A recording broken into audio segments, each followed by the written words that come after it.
patrol. So now we are a full function boat. You guys are free to stand up with your arms stretched if you like. Just remember to stay off that green deck back there.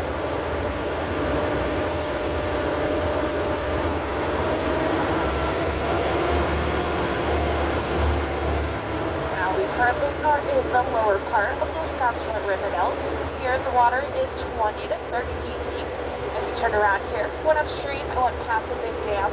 That is going to be considered the upper part of the Wisconsin River here in the Dells. Now there, the water is 50 to 80 feet deep. So quite a bit of a difference between the two. Going to be coming up to our right here, we have Newport Park Beach. Now this right here is one of Wisconsin Dells' rarest attractions. Now the reason Newport is so rare is because everything here is completely free. You can use the picnic shelters, there's a little park to play at. You could use some fishing off the dock here.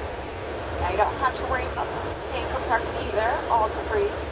Now Newport Park Beach, it was named after an old log company that used to sit right there in that same exact spot. But sadly that log company, along with the little town around it, went up in flames many, many years ago. So now Newport Park Beach just stands there in memory of that old log company.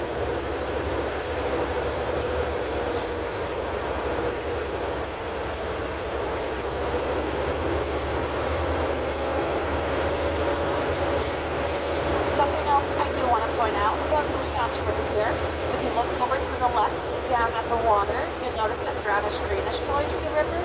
And if you look right down at the water, you're going to notice that it's the same exact color.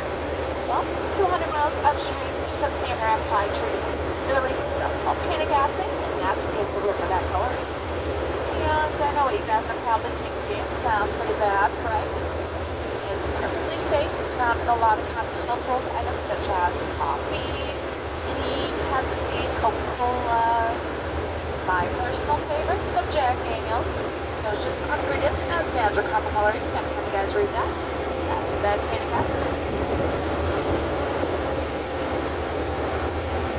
Alright, so I talked about some boring stuff. You guys want to do something a little fun?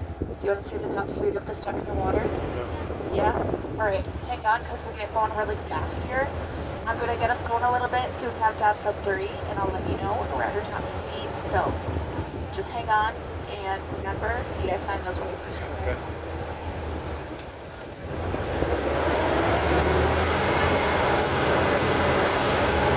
Alright, 3, 2, 1. This is it.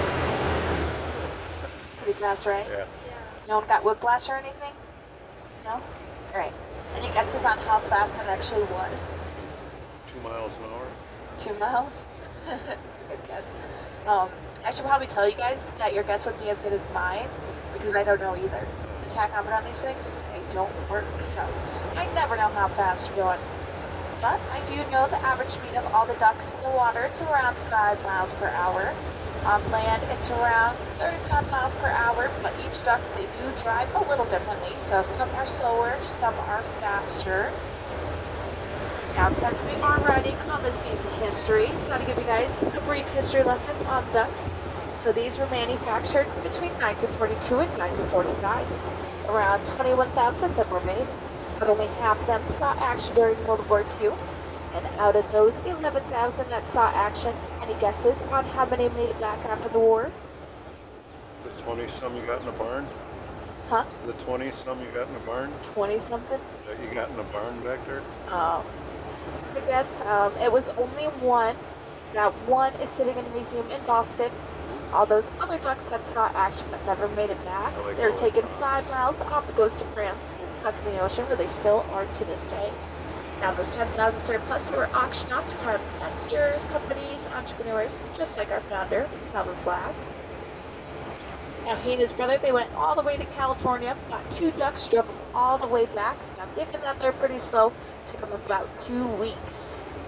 But when they made it back, they splashed right into Lake Michigan. That's Coming where up we to live. our right here, we have this man-made pillar. That is the U.S. Geological Survey Streamfield Gauging Station. Now what that tells us is how high the river is and how fast it's flowing every day. So if you had the chance to read that sign, it's just going to tell you that September 14th, 1938, Oh, okay, you can walk at the over. river, we There's just a have the little ground dock sign right over there. there on the rock. Now the river is flowing quite fast today. I wonder if that's not private property. Probably. Yeah. Still cool. Yeah. Now coming up to our right here is going to be a great look on that pre-Cambrian sandstone. Now this is a very rare sandstone as it's only found in 4 places in the world. 2 places you can see it above water. One's right here in Wisconsin Hills. Now if you guys kind of see each of those individual layers on that sandstone, one layer equals 5 to 10,000 years old. And if you have the time to count each of those layers up, which I did come out here last night, counted every single layer just for you guys, it's going to equal about 500 billion years old. Now that's due to all that compression, glacier melting, and earthquakes done to it millions of years ago until now. Now pretty soon here, I am going to show you guys some rock formations. They were all named by this guy named H.H. Bennett. A little bit about his story. His full name is Henry Hamilton Bennett. He served back during the Civil War, where he accidentally shot his right hand. He then got sent home back to Wisconsin Hills here.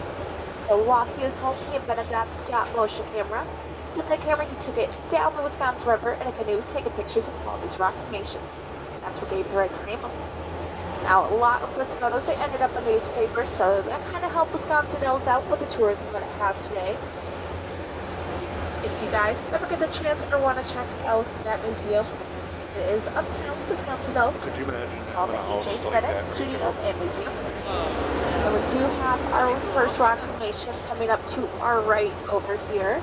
The freestanding rock, that is called Sugar Bowl Island. H.H. Bennett, he thought it looked like a bowl of sugar. You guys see it? Does it look like a bowl of sugar to you? It's okay if you don't see it because I never did either. But I do spend a lot of time down here, and I did see something a little different. If we're focusing on the back side of the rock, there's that left chunk, gap, right chunk. Those are legs.